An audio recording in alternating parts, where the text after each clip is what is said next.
Chilling tales for dark nights.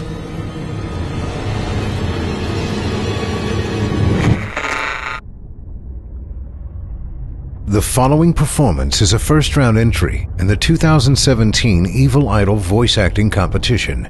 Voting is simple. Following the performance, simply click the thumbs up icon on this video if you'd like them to become a member of the team, or the thumbs down if you'd rather they not. Voting on this entry will conclude 1 week after the date of its posting. Good luck to all of our contestants.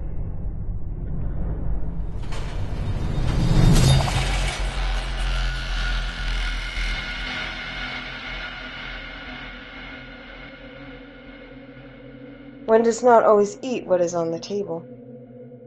By the light of a tallow candle which had been placed on one end of a rough table, a man was reading something written in a book. It was an old account book, greatly worn, and the writing was not, apparently, very legible, for the man sometimes held the page to the flame of the candle to get a stronger light on it. The shadow of the book would then throw into obscurity a half of the room, darkening a number of faces and figures. For besides the reader, 8 other men were present. 7 of them sat against the rough log walls, silent, motionless, and the room being small, not very far from the table. By extending an arm, any one of them could have touched the 8th man, who lay on the table, face upward, partly covered by a sheet, his arms at his sides. He was dead. The man with the book was not reading aloud, and no one spoke. All seemed to be waiting for something to occur. The dead man only was without expectation. From the blank darkness outside came in, through the aperture that served for a window, all the ever unfamiliar noises of night in the wilderness.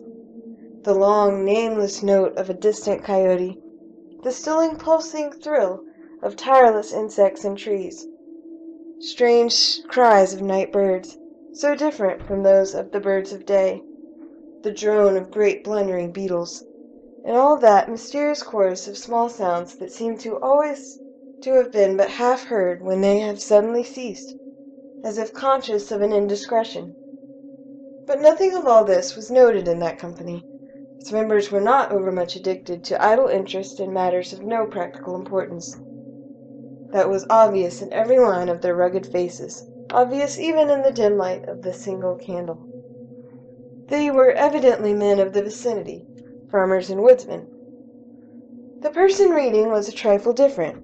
One would have said of him that he was of the world, worldly, albeit there was that in his attire which attested a certain fellowship with the organisms of his environment. His coat would hardly have passed muster in San Francisco.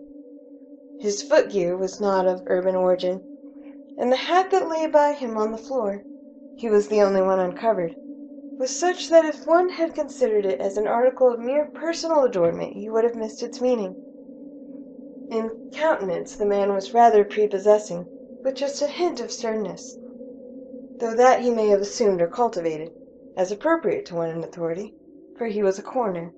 It was by virtue of his office that he had possession of the book in which he was reading. It had been found among the dead man's effects in his cabin, where the inquest was now taking place.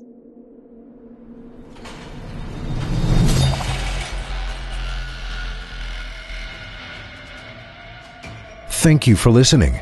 If you haven't already, don't forget to cast your vote for this contestant via either a thumbs up or thumbs down vote.